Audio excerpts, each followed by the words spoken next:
ready? Yes, sir. Ready. Go ahead and call to order the City Council workshop, July 22nd, 4:30 p.m. Do we have any public comments? No, sir. Thank you. We're going to go ahead and start with item 2A. Mr. Hornes. Mayor, members of council, I'm going to turn this one over to the burn team. I'm sorry I called on you. You have to give the whole report. I can do it all. I'm happy to do it. No, please, turn it over. So Tony Battle, president of Burn South, is here along with project manager Josh Holcomb, who's been in charge of our project, and sitting next to them is our construction administration, Joel Kochmore from Freedom Nichols. And so I think this is probably going to be our last kind of update from Burn. They're pretty close to being done. All right. Yes, and so we got some good news here. So I will turn it over to Mr. Bell. Thank you. Good afternoon, Mayor, City Council, City staff. Thank you for the opportunity to be here today. My name is Tony Battle. I'm the president of Burn Construction. I'm going to give you an update on the public safety facility. Before I do that, I do want to share my condolences with the city of Kerrville and surrounding area. I know what you've been through over the last 3 weeks. I do want to say, as a city council member from a neighboring city, I'm proud of the way you handled this situation. I think you handled it with grace, dignity, and a high level of competence. And so I'm proud of that, and thank you for your service to our community.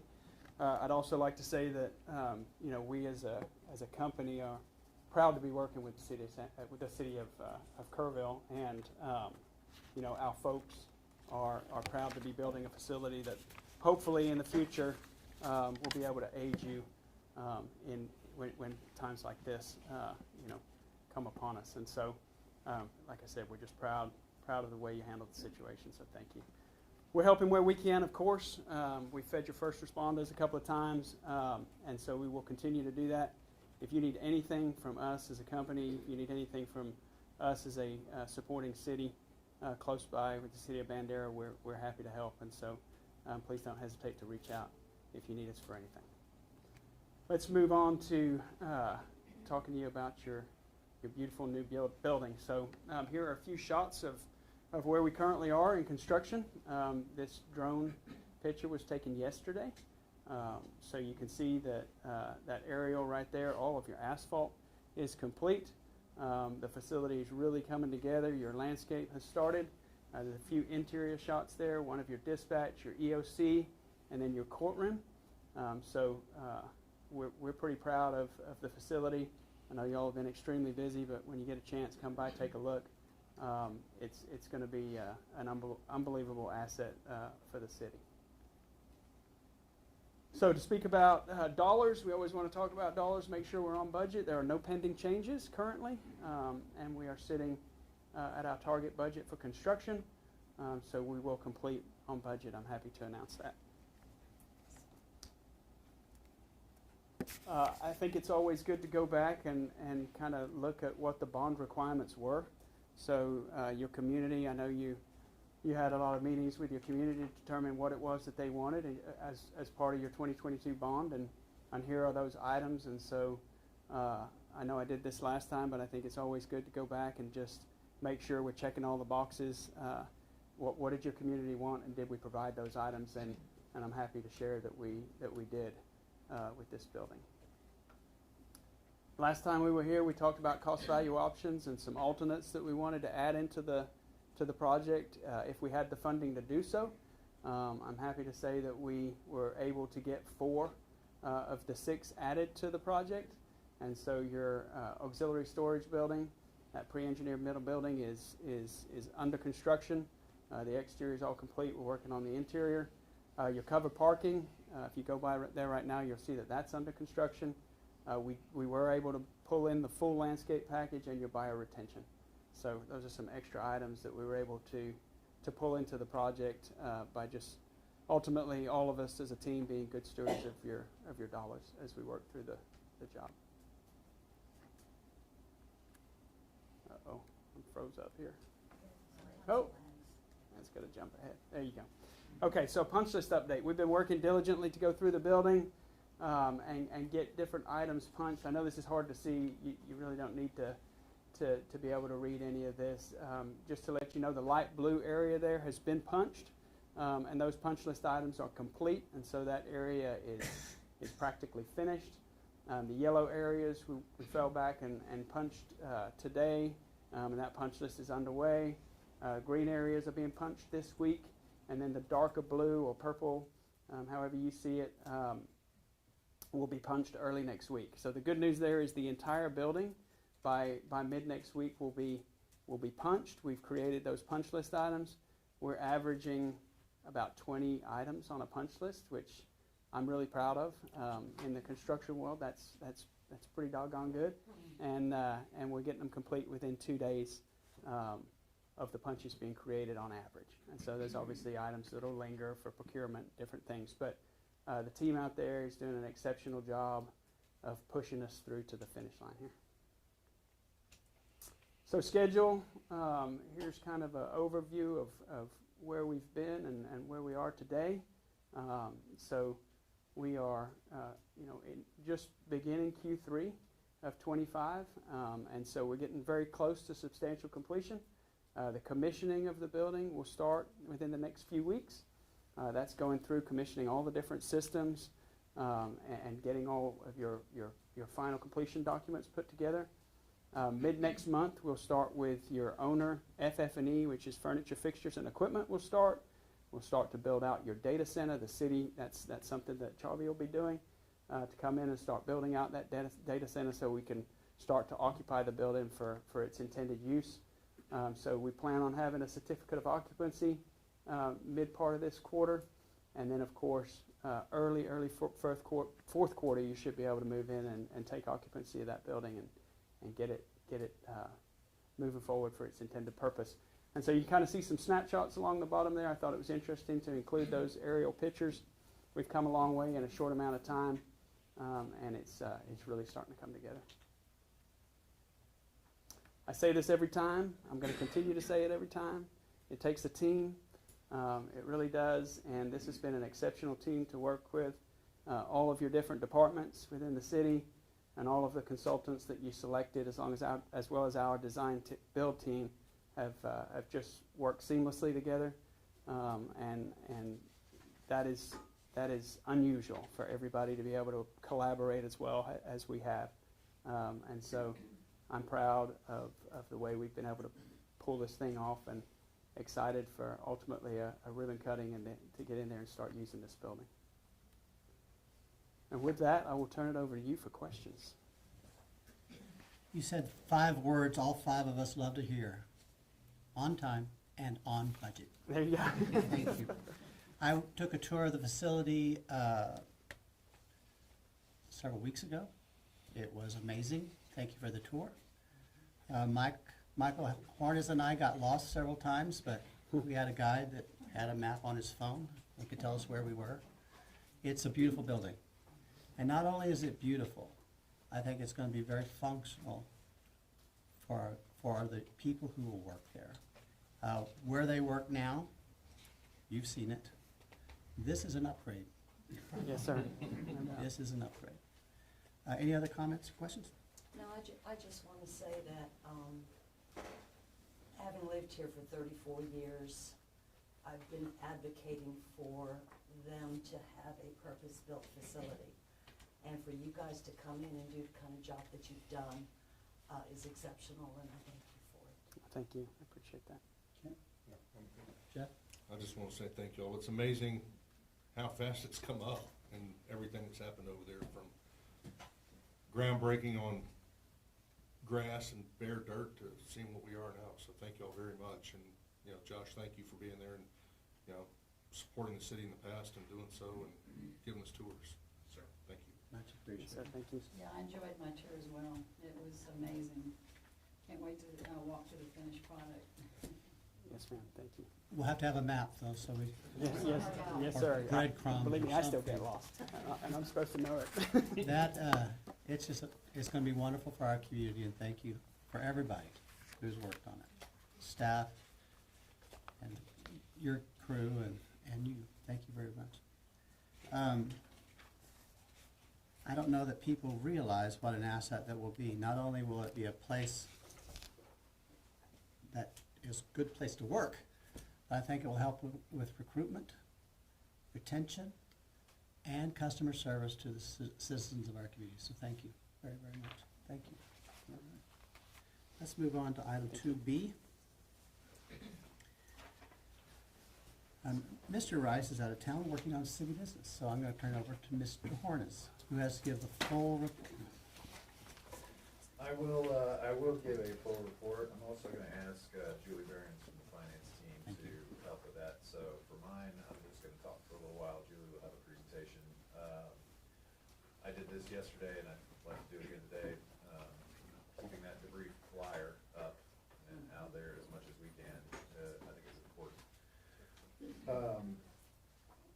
So, as of today, there are 107 confirmed deaths in Kerr County. Of that, 37 of those are children. The governor's office has a number that's 116. That includes 9 confirmed deaths from Kendall County. We still have 3 people missing. Search and rescue continues right now, and will continue.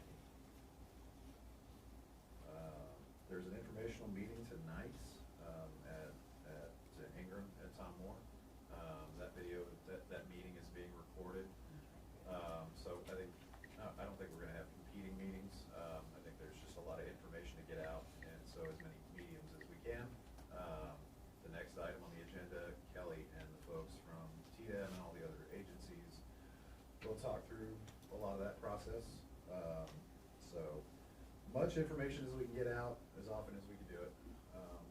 I still say talking to people face to face is the best way, so we've had a lot of great discussions with people about helping get this message out, and they've been really kind to do so.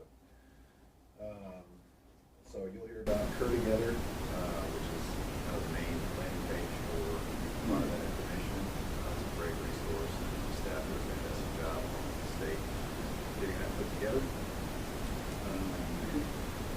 So, for my piece, I guess, my portion of this is debris. And so, TxDOT and TDM are both kind of working simultaneously to do the debris piece of all this. TxDOT have their contractors working right now. They're going to be picking up debris along state roads, right? So, Highway 39, up in Hunt, 27 down through Ingram, through our town, and Texas Department of Emergency Management closed out their solicitation for contractors yesterday. I believe they're picking them today. And so the hope is that those folks will be out towards the end of this week. I was reluctant to say what day, because you don't know what's going to happen, but it should be starting this week. And that'll be roads that are off system on TxDOT. So you've got county roads, city roads, and the private roads that have kind of easements that are open to emergency personnel to get into. On that flyer, you will see it asks folks to place that debris in the right. Right. So on City Street, you'll see in that image there's a curve, there's the strip between the sidewalk, placing that debris there, trying to separate that out into several piles. So construction debris, vegetative tree debris, white goods, as they call it. Learn all these new terms and new acronyms. But white goods being refrigerators, ovens, things that would go to a recycling center where they dispose of it properly. And then you have electronics, hazardous materials. And then lastly, in this, we have items that are registered with the state of Texas. So vehicles, trailers, boats, anything that has a registration and ownership track.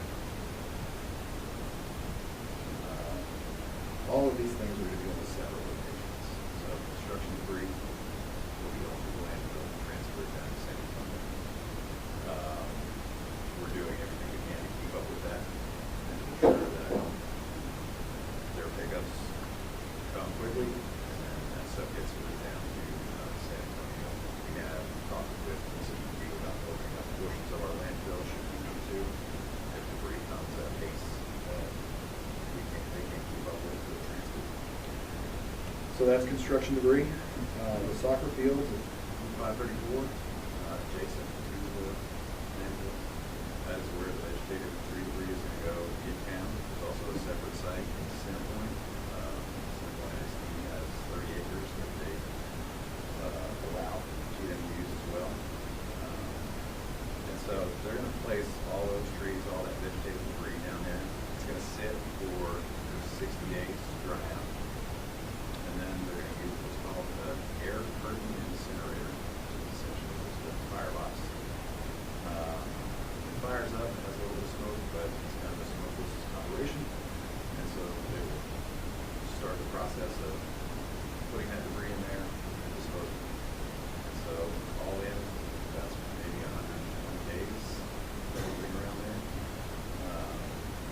From stuff dropping off, which is happening right now. PlaceDOT has begun that process, and we have some pretty massive piles out there already. And that will continue to happen for the next few months. The recycling centers in town, so we have Scrap Solutions and Kerrville Recycling, one in Ingram and one beyond city limits past the airport. That's where those white goods will go. Either the recyclers themselves will pick up that debris and place it right away, or folks have already begun taking that stuff out there. If it is left, which right here it usually isn't by the time they get around to it, that stuff will be picked up and taken to those centers by the contractors with the state. Kerrville Recycling has also agreed to house vehicles. And so some of the vehicles have already been hauled off by private landowners, taken by record services. The sheriff's department and the police department are doing their level best to keep up with all of that information. But if you can imagine the first couple of days, some of that stuff might have gone out. So we're doing everything we can to track it.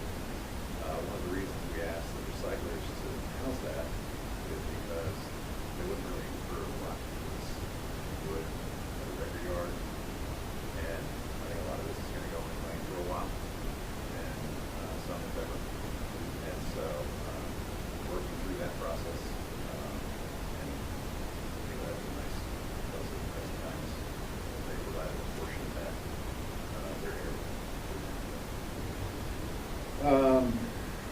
Let me move on to kind of our internal damage assessment now. I spoke to some news folks earlier and mentioned it yesterday. This is just a damage assessment from the city of Kerrville's property that we own, our lift stations, park facilities, the water treatment plant, not to include privately held property here in town. So we received estimates from our insurer that had a range from between $3 and $11 million for what we have them review thus far. That includes the water treatment plant, all sections of the river trail, park systems along the water that were damaged, KSP, the cabins along KSP, virtually everything at Ocean Bay Park, Puddle Bay Park, Rowley Park, and then some lift stations throughout as well. So pretty hefty list. So again, that's just a range because it's not a full detailed assessment of it. We'll have to go. We have started that process in the water plant now. We have emergency repair into GM, which they call a STAR request. And so we're going to have cranes out there. We're going to have a dredge portion of the right in front of what is called raw water intake, where the water comes in from the river, to clear out all that debris and give staff a chance to get in there and clear that out. So that's again the process. As we said before, we have been going to utilizing well water and can continue to do so. We certainly want to get started on that project because it's going to take a while to work it on. So Stuart and his team are dealing with folks at the state to help do that. The river trail itself, we have a bridge that's washed out, about 34, that part. Parks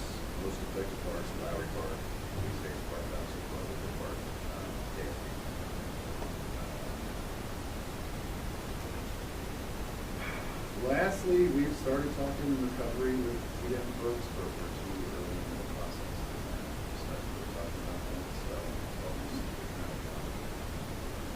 trying to stay ahead as much as we can. Lots of folks have been great, providing resources for us, just to, hey, if you're not thinking about this, you can start thinking about this. We've said with places that have been used by people. So, we're taking all calls and trying to do as much of this as we can. With that, Mr. Mayor, I can turn it over to Julie. She can go through her piece, or if you have questions, we can do that. I just have one question. Is this flyer available on the city website? So it's on kerrtogether.com. Make it available anywhere we need to. Plaster in this thing up as much as possible. Yeah. It is on the website. Okay, I'm gonna ask a question because I've been asking a question a lot. The three missing, that seems to be a question I get from folks. Who did you get into that question as to the accuracy of that number? And how many lives did that mean? It's not us, but. No, it is not us. So it's gonna be the sheriff's office, it's gonna be the police. I can give you the summary as I know it. So we fielded any number of calls, starting on 4th, all the way up until now. I'll give you an example of a call that I received from someone in Florida who said, the last I had a relative who was last seen in Vernon. They are giving all their information, and that was 4 days prior to me. That was the person who was listed as someone who was missing. And many people like that. And so thousands of people working to kind of vet every one of these. They determined that those people were not here, have been downstate, do not exist in some cases, and reduce that number down. I just needed a little bit of understanding. She was at suffice.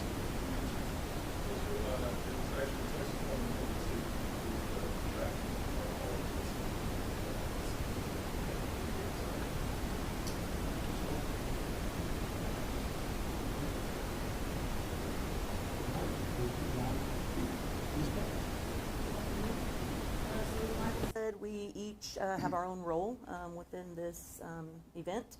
And so finance's responsibility is to track all the expenses related to this and make sure our procurement processes are in place to set us up for the best possible reimbursement for eligible expenses as we go on. So thought we'd just talk a little bit about what that process looks like tonight and answer any questions that you might have. Keep in mind it's very preliminary at this point, but we have gathered detailed data every day. So we've set up a special project within our accounting software to be able to track expenses directly related to this project, so keeping those separate from other operational expenses. Departments are submitting super detailed information to us every day of activity logs, of time spent, machinery and equipment used, hours that we're using on all those things, supplies that we have to buy, and then of course Michael and Stuart and those guys are out there tracking repairs and maintenance and things that are going to need to be done. We're working with Texas Department of Emergency Management, or TDEM, very closely, so providing them information every day as it comes into us from departments so that we can kind of, at a high level, track daily costs of what's going on out there. And then they're helping us also with FEMA grant requirements and kind of holding our hand through that process so we make sure we're meeting those requirements ahead of time and that we're positioned to take on that grant when the time comes. Risk management and department directors, we're working with TML, our insurance company, to do damage assessments, as Michael said, filing those claims, and then that is going to be ongoing for some time. So I don't think anybody's really ready to speak to what that looks like yet, but just wanted you to know that is happening. So we did some estimated expenses yesterday. Keep in mind this is very high level. This is just high level information that comes into us every day. How many employees worked on the event each day, how many hours have been dedicated to that, and about expenses that we've incurred right now. So as of yesterday, almost 15,000 hours, that's regular and overtime hours that have been dedicated to response to this event. About $620,000 in salary costs, and keep in mind that's just salaries. There's no benefits or anything attached to that. So when we go to look at reimbursement, we'll of course do some expense there. About 8,000 hours of equipment or vehicle use has been expended to this, And again, repairs and supplies has not been yet determined, but we are tracking expenditures as they come in and dealing with some larger procurement things. I did want to kind of mimic what Michael said and give a shout out to Tatum. They've been super supportive of us. They've provided us inspectors, medical team, finance support through this event and helping us kind of guide what next steps are. They've given us planning personnel, a lot of different supplies, some of them larger than others, and of course the debris management that they're doing. So definitely want to give credit to them and their experience and their expertise in what they've offered to the community. So this is just kind of a snapshot so that you can see what happens, what's the channel here. So obviously City of Kerrville at the top. Texas Department of Emergency Management is the go-between between us and FEMA, basically. And they have two buckets. So as Michael said, they have the emergency response things, so the things that they're paying for out of their budget. So that's what he mentioned, the STAR request. So if we have a request for something, we put it into them, and if it's approved, then it stops there, and the city's not responsible for it at that point. And there's been some pretty big dollars expended by Tatum. And then the recovery, which is really more where our team comes in, and that is tracking the expenses that we're incurring every day and reconciling those, and then working with TML to determine what is the actual claim, what's the reimbursement going to be, and then kind of the delta between what the cost is going to be of repair replacement. And so those are the expenses that we'll then have to work through, compile, and then get ready for the FEMA grant, which will be down the road.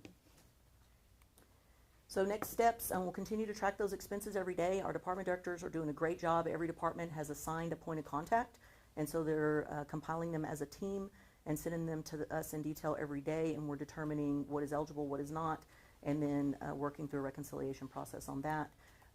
Again, we'll determine the variances between insurance reimbursement and actual costs, and then start working on getting things ready to prepare for FEMA. So it's going to be a long process. We don't expect to see anything for probably 18 months or longer.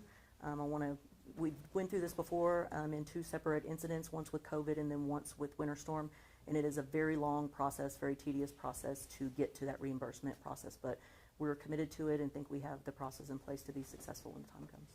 Okay, I have several questions. Please. Can I start? Please, go ahead.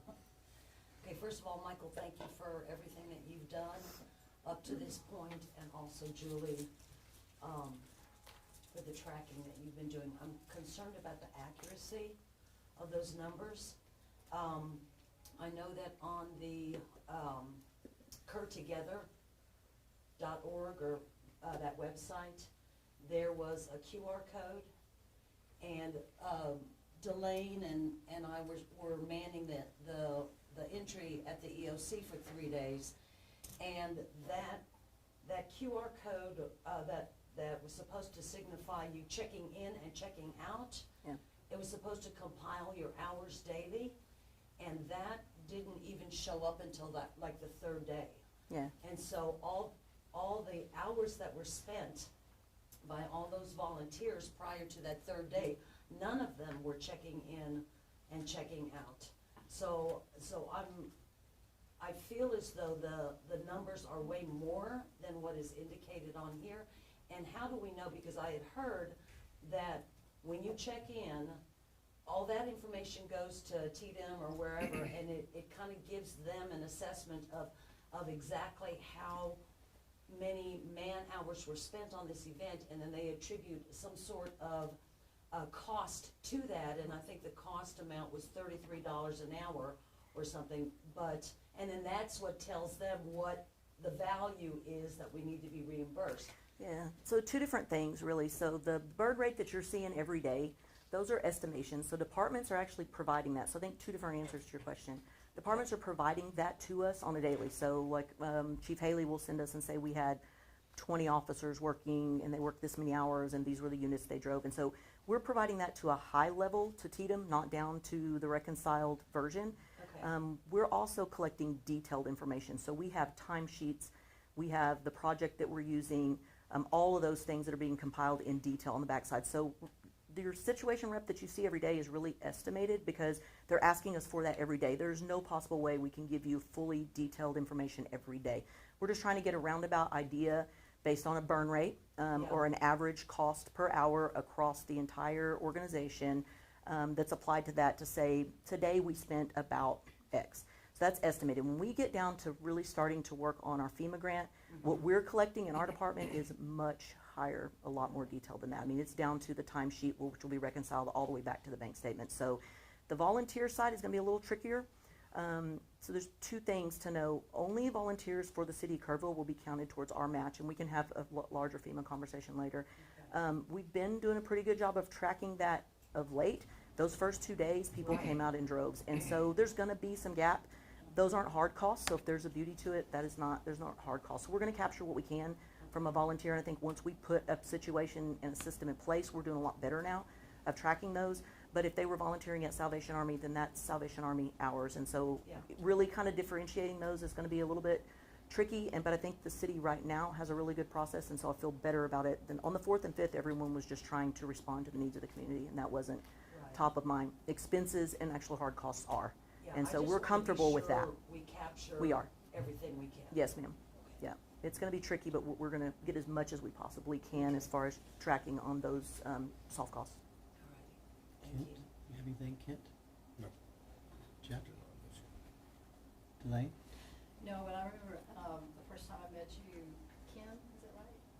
Okay, was at the landing when we had that meeting, and I think it was a week and a half after the 4th. That's when I finally realized what the QR code's purpose was. So I do think, I know what Brenda's saying, we were just so inundated those first couple of days. We just saw that and thought, oh, it's a head count for dinner or something. So anyway, there's probably gonna be more than we know. Yeah. Right, came. I don't know where they went though. They may have gone to Salvation Army or somewhere else. Yeah, So- we're doing the best we can on those Right. kind of things for those first few days. It's There'll a be great some idea, gaps, but because we're no gonna one has do the time. best we can. So these not include, I'm just asking Brenda to include volunteers, so Right. we're not getting reimbursed for volunteers. No, but it So gives- no, but it counts toward our portion of what we're required to match if the grant. So if FEMA said they're gonna pay 75% of eligible expenses and we're responsible for 25, any in-kind donations that we were to receive will count against our 25%. So FEMA has calculations that they use for X man hours is this much per hour, and that's how they base their eligibility. So equipment has a rate and vehicles have a rate, and so it's very detailed and very kind of complicated, but basically it counts towards our total responsibility of the expense. So it helps us, the volunteer hours will help. So the CERT team was managing the traffic. Right. I didn't know if any of us signed in or out, so there's somebody who would have all those out. Right, someone at EOC is tracking most of that, and they're reporting that in, and, once we get through next week and budget, we're gonna start hitting that stuff really hard. So we're gonna be digging in a lot more to that. Right now, we're really focused on tracking hard costs, because we need to know what our out-of-pocket is, and then what is actually eligible for reimbursement. That's our #1 priority. And if I'm not mistaken, can you still go in and register and put the hours? Because I didn't know to do that the first couple of days, and then at the end of the week, I went in and put 38 hours. I mean, I added it up. And Kelly it can took- probably answer that better than I can, because she's been working a lot more with volunteers than I have, but we So I can, was just thinking, Kent, if you didn't, yeah, or we can, it doesn't have to come from there. We may be backtracking and having conversations about this. We will be having a lot more conversations about this as time goes on. great. I can speak to tracking at the EOC is gonna be probably one of the easier ones. It's the volunteers Right. outside Mhm. and external in those spaces. That's gonna be the one where we're gonna do everything we can to capture it. But a lot of it's not going through that registration process. Jeff, anything? No, sir, no, thank you. I want to say a brief word about TDM. They've been a pleasure to work with, very professional, very kind, everyone from Chief Kid to everyone wearing the same shirts. Y'all have been very, very, A lot of those shirts. thank you for coming when we called. Yes. We needed help, and you guided us, you kept us on the furrow instead of plowing off to the left or the right. So thank you very, very kindly. The whole state of Texas really was, all Amen. the departments were really fabulous, so the amount of people that showed up and dug in from DPS and game wardens and on, it was really amazing. Amen. Yeah, we called for help and the world answered. That's nice. All right, anything else on 2B? 2B or not 2B? Let's move to 2C, Community Recovery Update.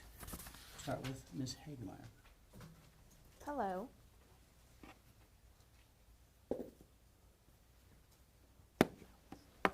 Good afternoon, Council. First, I would like to thank you and the city managers for the latitude given allowing our community the opportunity to stand up a community recovery resource team so quickly. We have a healthy amount of organizations presenting to you today, giving a very high overview of resources available to individuals and businesses and how the community can engage for assistance. So first, we will start with the American Red Cross. As you present, please state your name and if you care to your address for the record. All right, I am Melody Gajewski. I actually live in Jonestown, Texas. I'm deployed here and have been here for about 3 weeks. And my address is 17304 North Lake Hills Drive in Jonestown, Texas, 78645. Thank you, ma'am. And this feels a little comfortable because I'm the commissioner of our Planning and Zoning Commission, so I'm accustomed to this process.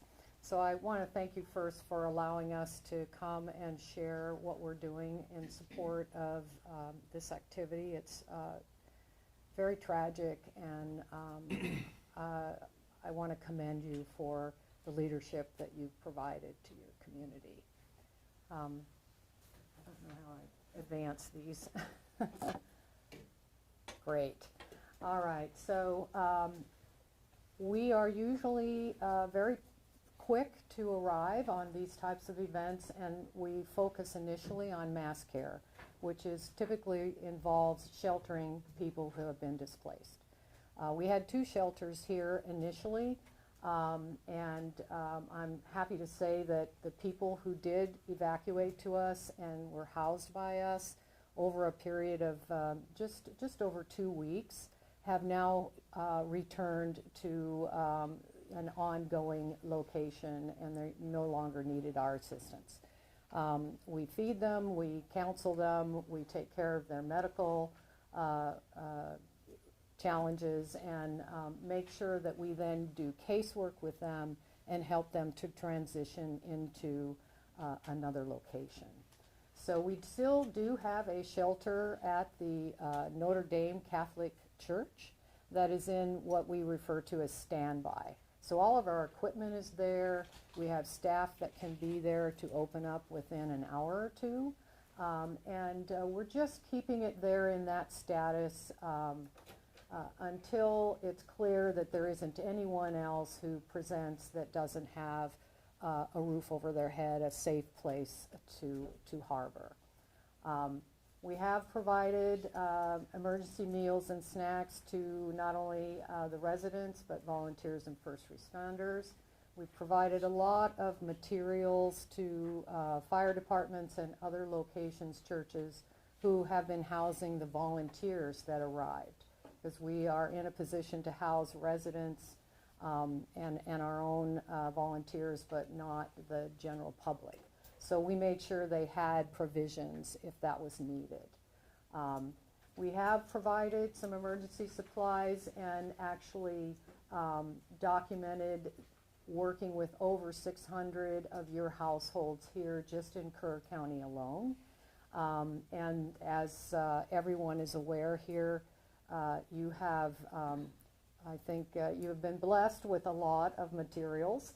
And with that comes a need to then distribute it. One of the ways we're trying to help in that regard is we have partnered with Goodwill, and we have helped them to acquire a warehouse and a storefront. So their storefront is now open. We have our volunteers working in concert with them, and everything that is in that storefront is free to this community. All they have to do is come in. It looks a little bit like a clothing store primarily, but there are other goods in there as well. And that's going to evolve it's only been open a couple of days. So I think we're going to see that evolve into being a very helpful way of getting things out to the community. We provide financial assistance to people who have damage to their homes. We partner in this instance with TDM, and they have done a significant amount of damage assessment, and we have a sharing agreement with them. And then anyone who contacts us who has not been done either by our staff or by the Texas Department of Emergency Management, we will then conduct an in-person visit to that location. And we capture pictures and the status of the damage, and then we go ahead and contact, if we have contact details, we will then be able to reach out to the family and provide financial assistance, counseling, and access to other agencies, which is why the collaboration that we see here is so important. Because every one of us, nonprofits, faith-based organizations, city, county, state, we all have something to offer, but it takes a village, if you will, to make that happen. So we have started that process. We also are in the Family Assistance Center, and in particular are dealing with the mass casualty event. We are again partnered with TDM and a number of other agencies. I'm happy to say we have actually had contact, little over 50% of the families that have experienced a fatality have been in contact with us, and they have received assistance.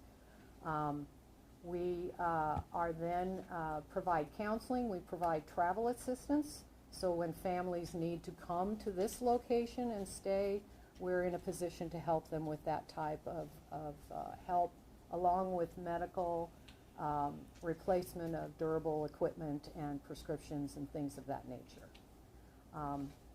We are personally located over at the, I believe it's B.T. Wilson 6th grade school, and we are also, we have our own intake and casework people that are residing currently at the First Presbyterian Church.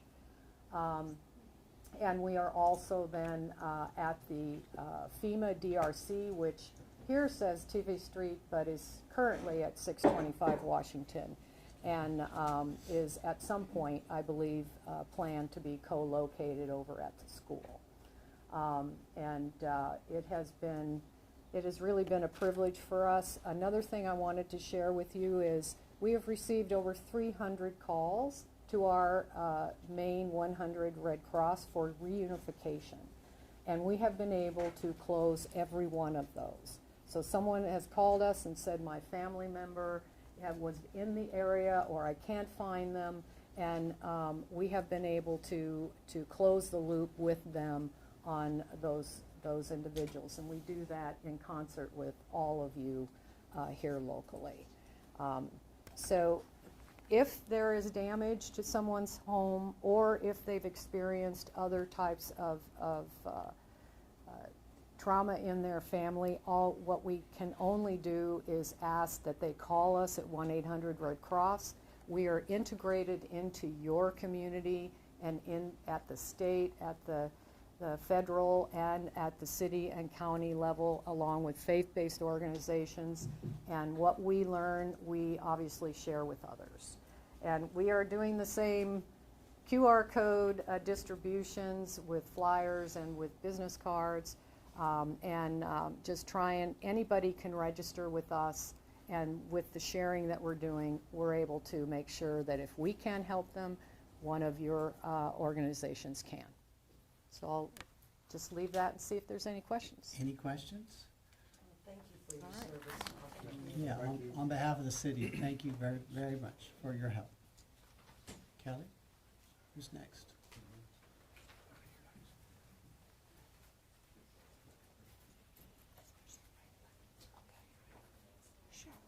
Good afternoon. My name is Lisa Cepeda.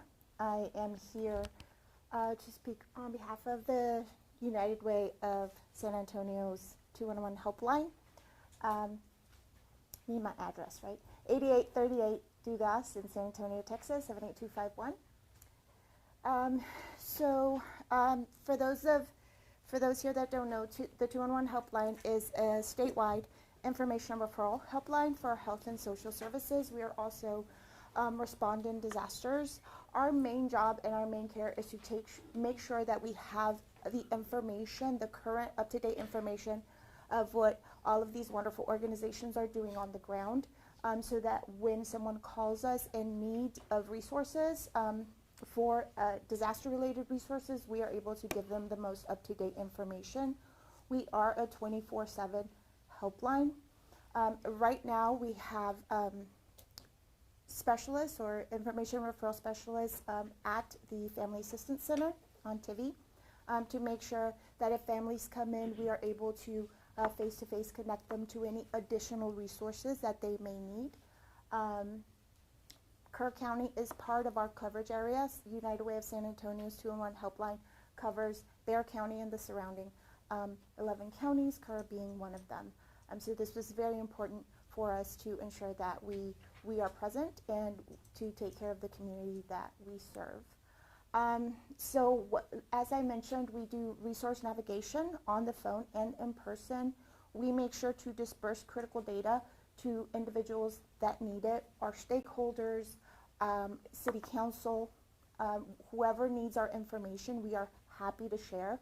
Number of calls, what are they calling for, what are we still needing? This helps us stay with the pulse of the community because we are talking directly to the community, right? So we make sure to gather that information.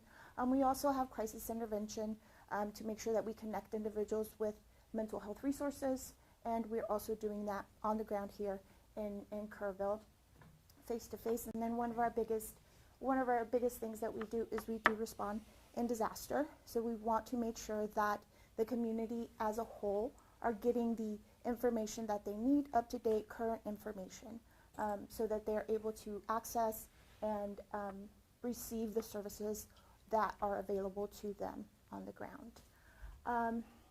Additionally, the United Way of San Antonio and Bexar County has started a fund, United with Kerr Fund.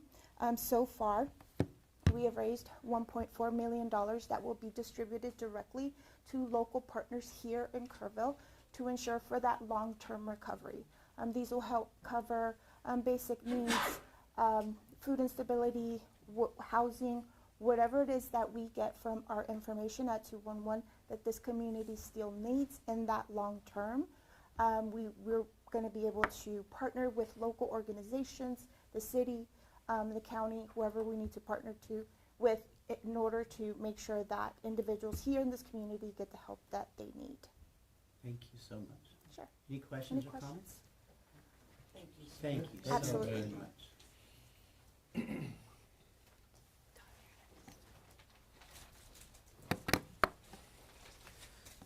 Good evening, Mayor, Council. Todd Bach, 155 Leaning Tree Lane, Kerrville, Texas. I want to thank you for your leadership during this time of gathering of our community, and want to thank you, Mayor, for the request for prayer as well, too. That's what's going to make us stronger and better and get us through this. Where I'm here today on behalf of Kerr EDC, but I want to let each and every one of you know there was not one single organization that was successful and that will show our efforts and everything that was put together. Many others besides those badges that are on this came together at the time of need and helped us through this first stage, which is what we call our short game, and then we are going to talk about long-term recovery as well. So we started very early on, launched and branded the Kerrville Together.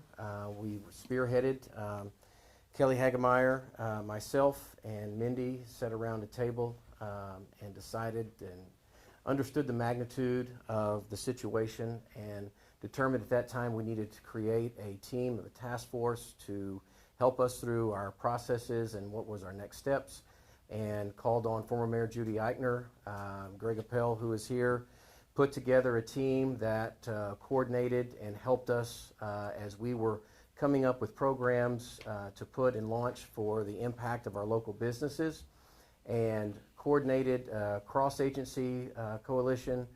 We then engaged the leadership from the City of Kerrville, Kerr County, KPUB, the Chamber, the CVB, and all the local nonprofits to come together and determine what was the best course of action immediately for our local business community with within Kerrville and within Kerr County. One of the things was to deploy a business intake form, which was a sheet put together to go out and find out the immediate needs. Judy Eichner gathered a room full of realtors, gave them their marching orders, and went out immediately with one task, and is to go out and hold their hand and give them a hug. And I must tell you, the feedback that I received from the business community and from the realtors and the response of the business community was overwhelming. The form was filled out in real time. We were watching it grow. And from that point, we started using, again, Kerr Together as a way to collect all this information and data. Judy mobilized these ground teams, literally going door to door, gathering the information. At that time, we knew then we would need to collaborate with the Chamber Foundation and try to establish a formal grant review and disbursement process to get money out to these businesses as soon as possible. We were using data that we received from other EDCs in areas about a time frame, which was most critical in order to get that money out.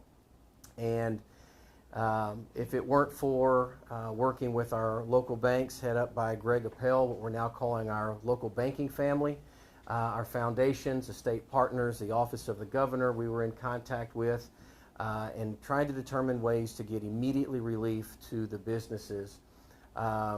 When we were working at this time, we were introduced to TETM, the office, went through the Office of the Governor, their Economic Development Tourism Department, and the SBA representatives that were gathered up through Greg and the local banking family.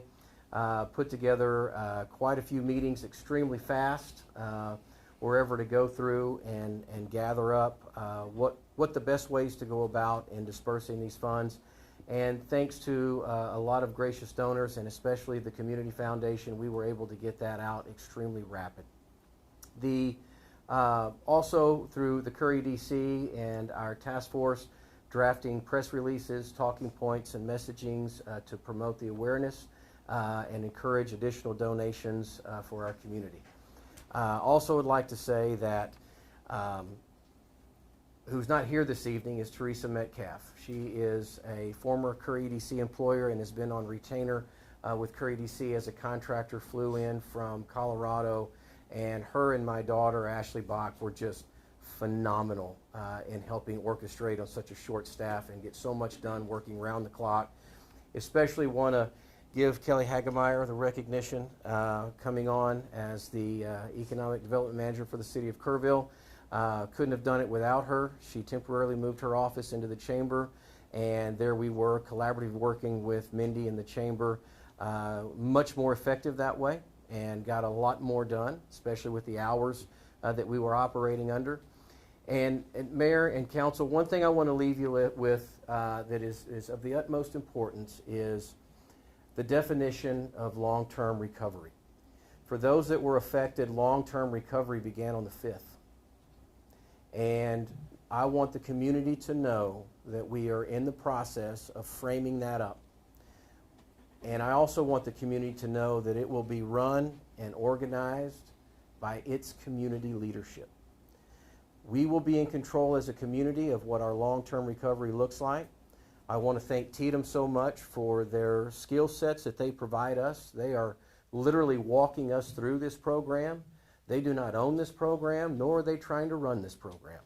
They are here. They are the professionals. They are the ones that are giving us and guiding us through best practices. This is what they do, and we are taking their advice.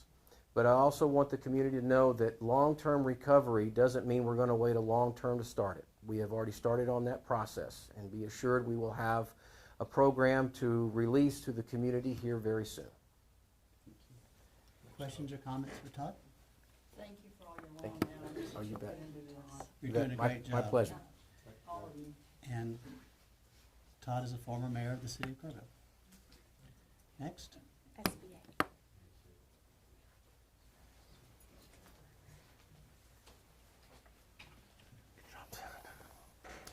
Mr. Mayor, council members, to everybody else present, good evening. My name is Gabriel Perales. I'm a Public Information Officer with Small Business Administration's Office of Disaster Recovery and Resilience. And I'm here today to share that during a time of disaster, not only does SBA help businesses, but we help homeowners, renters, nonprofits, and again, businesses of all sizes. And during a time of disaster, speaking to what Todd just said, we come in and we hope to offer long-term solutions. With SBA, what we're offering is homeowners and renters both the opportunity to apply for loans at a very low interest rate to help get them back on track. So homeowners and renters can qualify for up to $100,000 for personal loss, which includes clothes, furniture, and also including vehicles. Aside from $100,000 for personal loss, homeowners can also qualify for up to $500,000, and that's to either repair or replace physical damage to their home. Now, from the business community, businesses that have suffered physical damage can also apply and qualify for up to $2 million. And that is going to be over the course of up to 30 years with the low interest rate as low as 4% and no payments and no interest for the first year. We also have what's called economic injury disaster loans.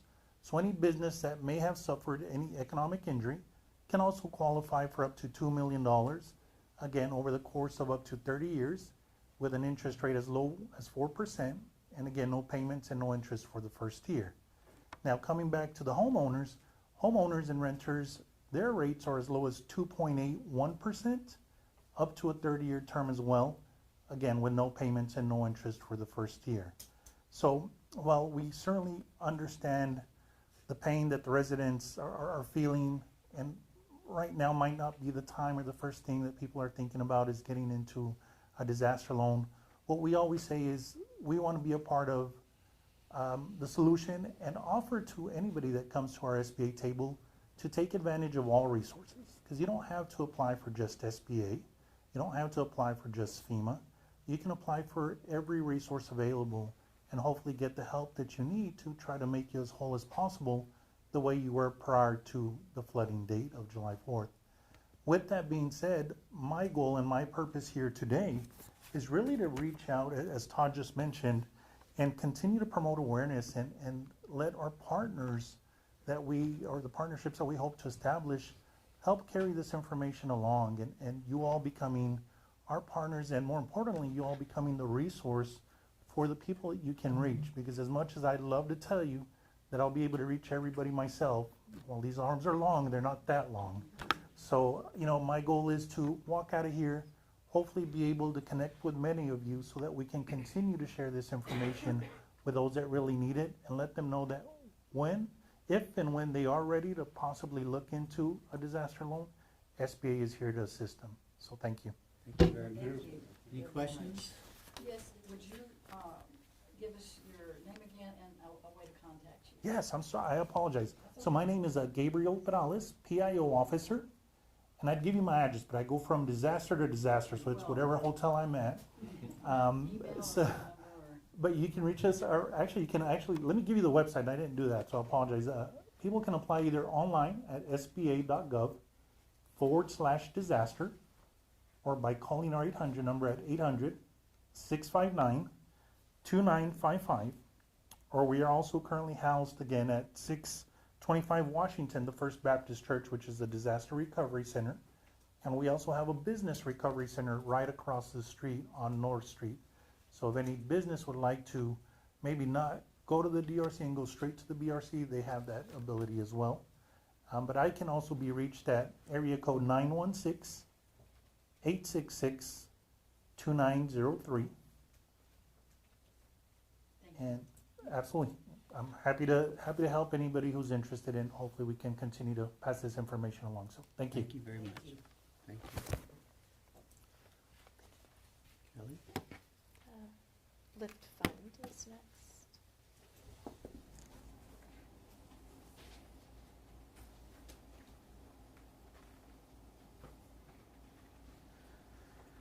Good afternoon, Mr. Mayor and ladies and gentlemen of the council. Lift Fund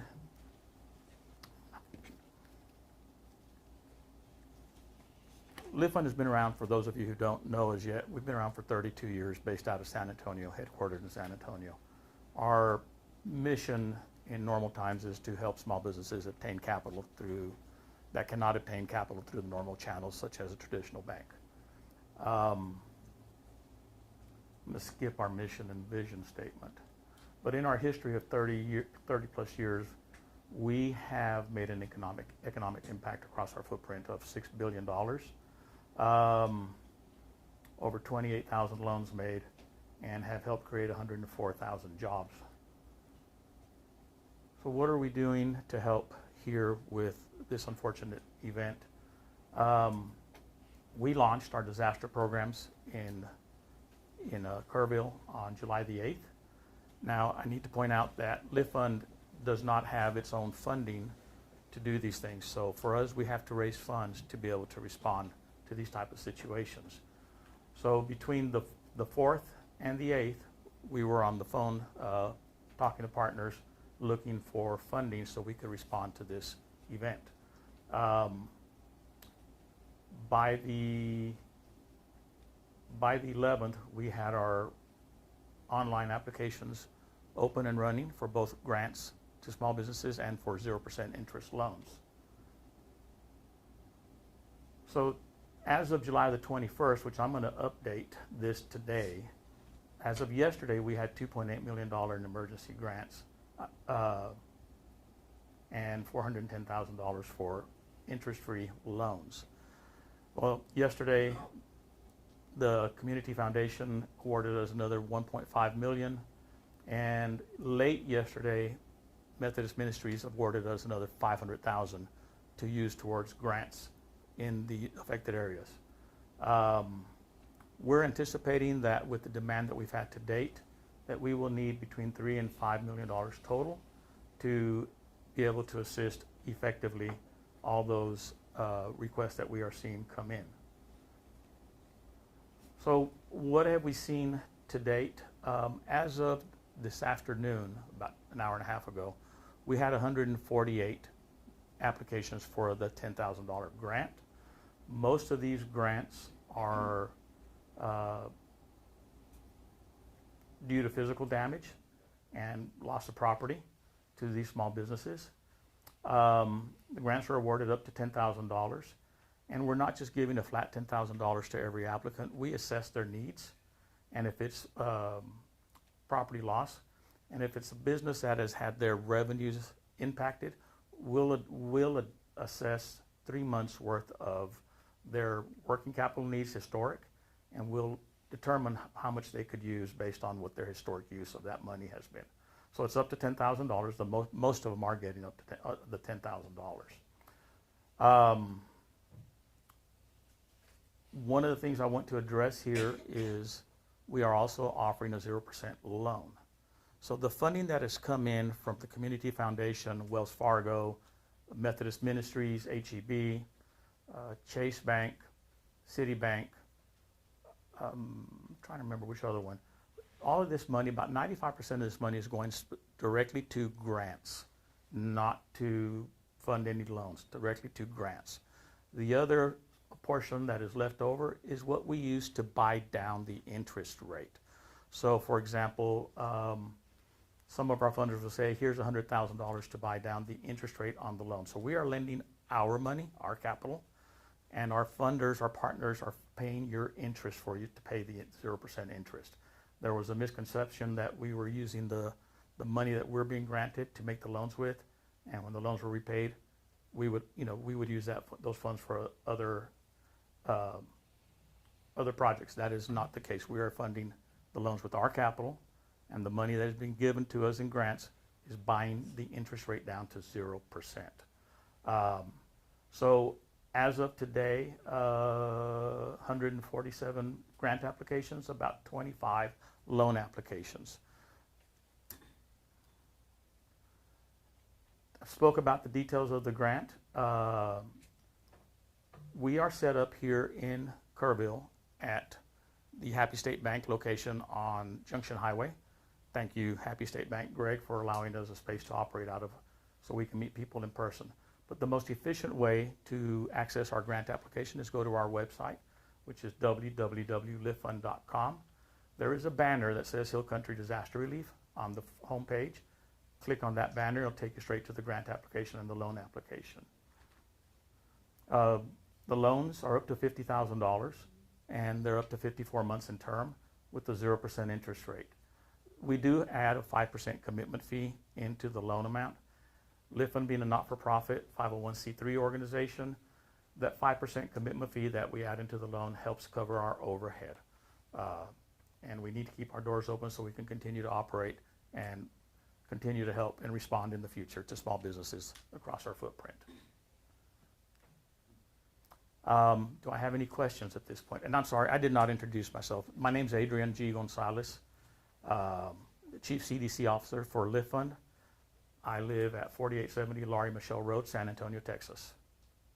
Thank you for introducing yourself. Thank you for all you're doing. I've heard good comments from your work, so I really, really appreciate it.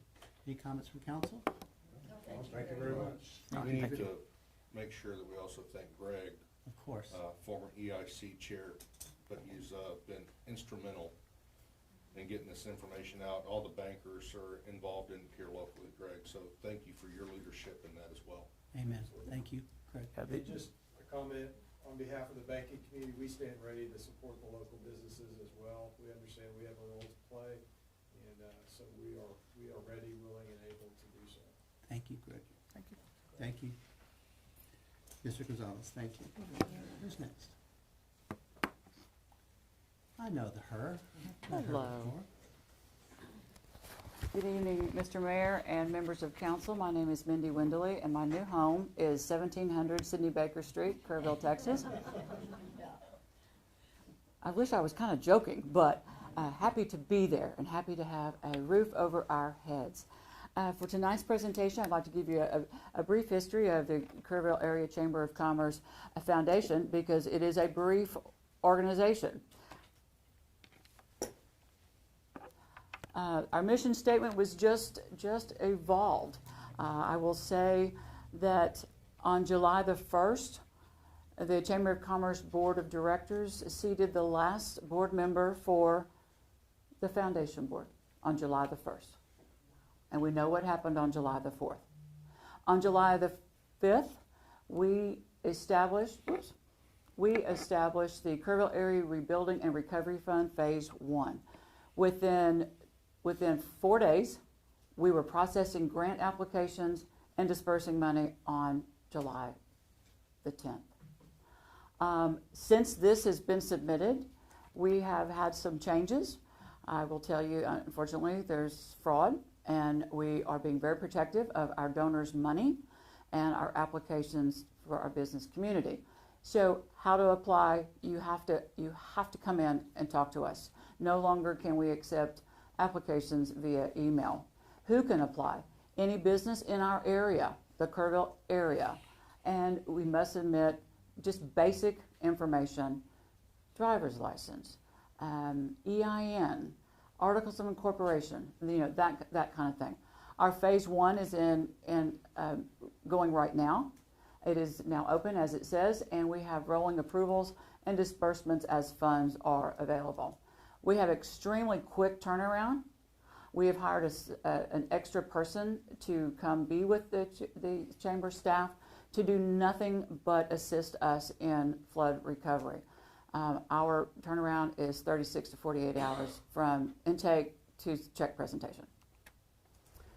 As of yesterday, we have received $1,047,899 in funds. We have processed 93 applications and have distributed $755 to our small community. In the short 19 hours, we have received another 45 applications that are in the in-basket right now.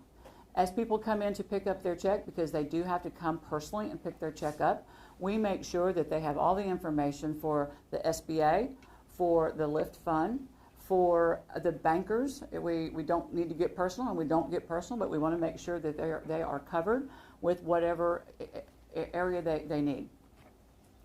We have fielded, as all of you have, we have fielded hundreds of calls helping people from donations, where you take them, what do you do, what do we want to volunteer. We have small operations, we have single folks to stars that have called and wanted to help us, and I'm very proud of our team for handling each and every call with grace and compassion, and sometimes we just have to sit and let them cry. We have the QR code is up and running. We've had it for the last 18 days. Anyone and everyone that would like to support us for the small business persons in the Kerrville area, it is not bound by county line. That is our QR code. I will tell you that with our wonderful partnership of the funds that I've just talked about, our wonderful partnership with the Community Foundation is making it available to help so many, and our online and check receipts to complement their generous donation have really helped. We the foundation board meets twice a week to provide guidance to the staff. They are also working on phase 2 for the guidelines. This will be a little more strict, if I may use that word, because it will be more money. They help staff immensely, and they're all volunteers, and every one of them. And so we're very appreciative to them for their dedication to the small business community of the Texas Hill Country. I'll be happy to answer any questions. Comments or questions? Thank you, Mindy. Thank you so Go much. home. The real home, the other home, yeah. Tatum is next.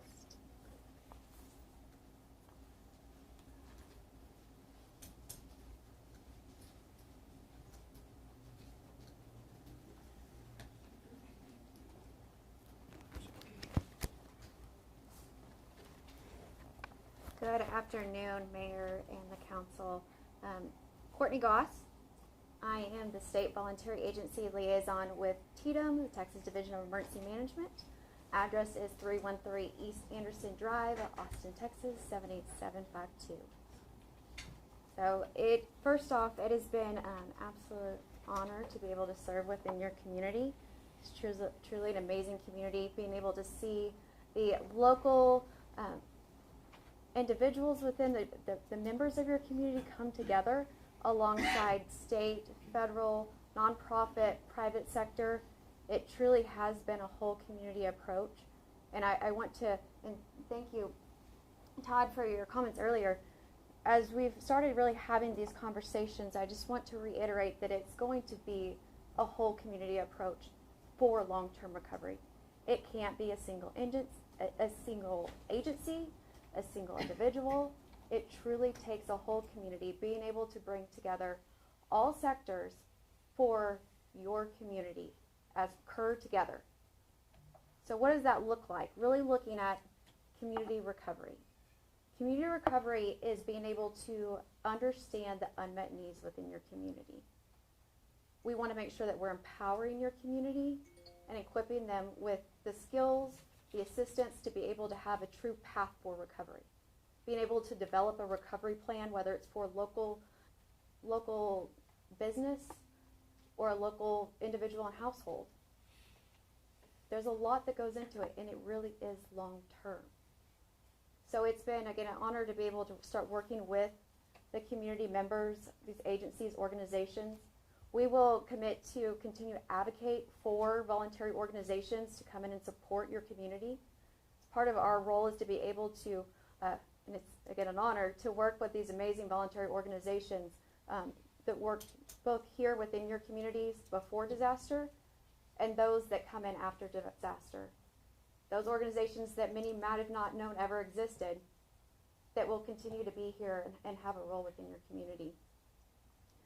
Long-term recovery is going to require money, manpower, and materials. Say it again. Call it the 3 M's: money, manpower, materials. Really being able to assess what is the unmet need.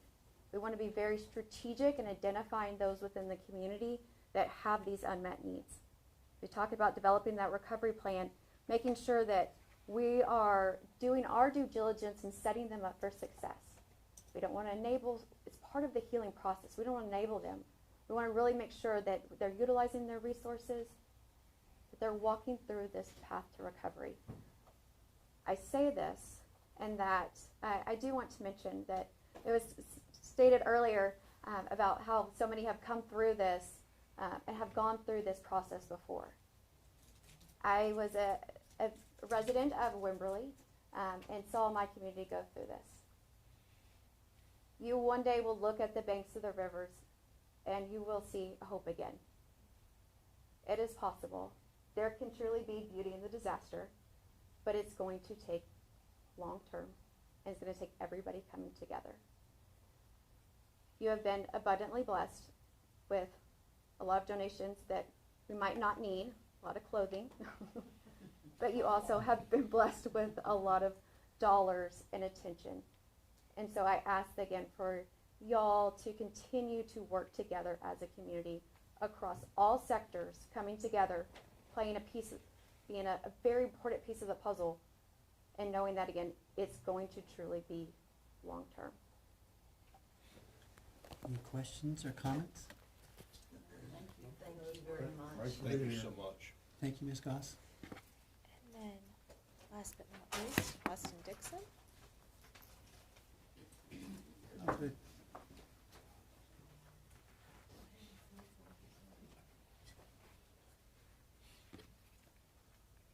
My technology right. Hello, I'm Austin Dixon. I'm the CEO of the Community Foundation of the Texas Hill Country, and I'm a Kerrville resident.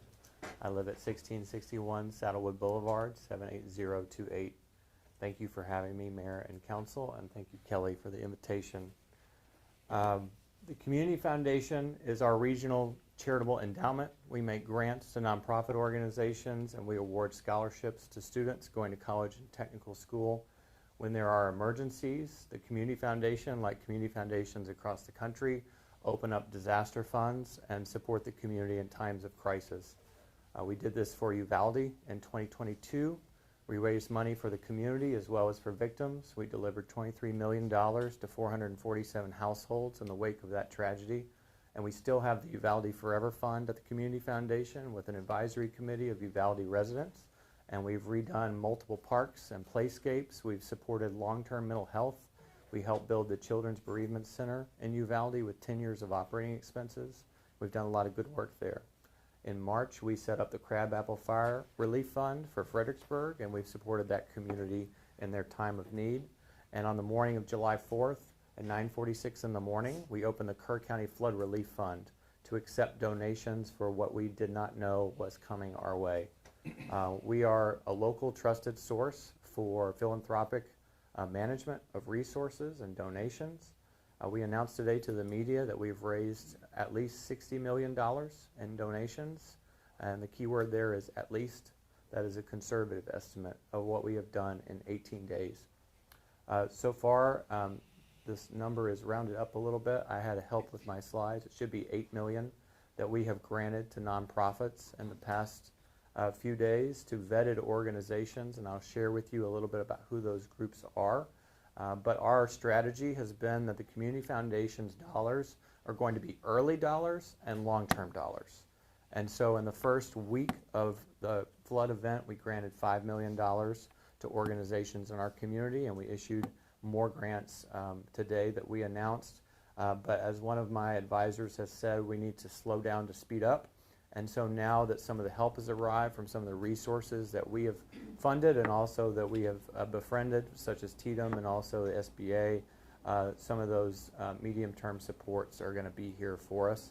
And the Community Foundation is going to take a more long-term approach going forward. I wanted to share with you just a list of some of our grantees. We've made this publicly available on our website in our 4 categories. I'm proud of all of our grants. They are almost exclusively to nonprofit organizations that the Community Foundation has had long-standing grantee partnerships with. We know their staff, we know their board, we know their board chair, we know the old board chair, we know the old board drama. We know all sorts of stuff about these organizations, and we're proud of those relationships. And I think that's what makes the Community Foundation so unique in this moment. Underneath our category of financial assistance for individuals, we've been making grants to the Centerpoint Alliance for Progress, which there's just a group that raises money to hand out Christmas gifts at Christmas time to local kids. And they've converted themselves with the help of People's State Bank there in Centerpoint to give emergency cash assistance to people. All these other grants are to give folks a little emergency assistance. This is not home repair money. This is not home replacement money. This is, do you need money for a fan to dry your carpet? Do you need a broom? Do you need groceries? Do you need a tank of gas? Do you need a gas card? Do you need a bill paid? And all of these organizations have stepped up and are meeting people with direct needs. In philanthropy, we call this trust-based philanthropy, where we give generously, we give quickly, we give large amounts with people that we know and trust can deliver for us, and that's what we've done. Similarly, we've made grants to the business community. You've already heard about Lift Fund and the Kerrville Area Chamber of Commerce. We've also made grants in Comfort and West Kerr County. We know these groups, we trust these groups, we know their boards, we work with them all the time, and we know that we can get these dollars to businesses for very short-term help before any kind of loan comes into play, SBA comes into play, or those local banking relationships that are going to sustain them for the monumental task ahead. Some of these businesses just need a little cash support to help with their payroll. When one business owner I talked to, they distributed the money to their employees who cannot work for them anymore, and so it was to get them kind of through their expenses for the month. I'm really proud of these dollar amounts that we've been able to pump into the community. On social media and other places, it's been mentioned that the Community Foundation has given out loans. The Community Foundation cannot, will not, and does not make loans. We make grants. A grant, we don't like to use these kind of terms. The Community Foundation, it's a little crass in our view, but it's free money that no one has to pay back. That's what a grant is, and that's what the Community Foundation does, is we make financial investments in organizations with no expectation of paying back. We've never been paid back for any kind of grant ever. And then we also focus on first responders. We have relationships with every volunteer fire department in 10 counties, and we have a especially close relationship with ones in our county. We know that they have limited funds that they get from the county, and they have fish fries to support the rest. And during this disaster, we decided to be very generous, or our board did, with some serious grants for supplies they need and other things. We also funded Mercy Chefs. If you've been over to City West Church, you know what kind of operation that is. It's magnificent. And we also supported Shriner University, which, while is getting some support from FEMA, has a lot of out-of-pocket costs as it converts its university campus into a housing facility for first responders. And we're really proud of that partnership and the support. Then the last category is crisis assistance, where we made grants to nonprofits and organizations that converted themselves into shelters and reunification sites. This was our community's way of saying thank you for what you did. We also made grants to animal welfare organizations who also have a part to play in this crisis assistance, as well as MHDD, a counselors association. We also underwrote the cost of having United Way 211 here. We're so grateful for you coming to our aid. World Central Kitchen, and then our most recent grant is the Ingram ISD. Ingram has over $3.5 million worth of damage and is not ready to start school on the first day. And so our Board of Trustees made a visit to the school district, met with them, and talked about insurance issues and other things. We made a $1.25 million grant in addition to a partnership with HEB to get that security fence up and to get them ready for the first day of school. Our board felt that in all the chaos and confusion right now, that kids and families need school to be open, school to be safe, school to be accessible. And so we made that grant to make sure that Ingram has school up and running in tip-top shape in the next 3 weeks. Every dollar that we have granted is going to nonprofits, giving direct service in the community with our strategy. But we are a long-term institution. And as I said, we've already raised $60 million and counting. We're grateful for another Kerrville resident, Robert O'Keen, who's doing a concert for us later in August. We are also grateful for fellow Texans like Miranda Lambert and Kelly Clarkson, who are doing concerts for us in Austin. There's another concert with Lyle Lovett in San Antonio. And there's also lemonade stands all over America.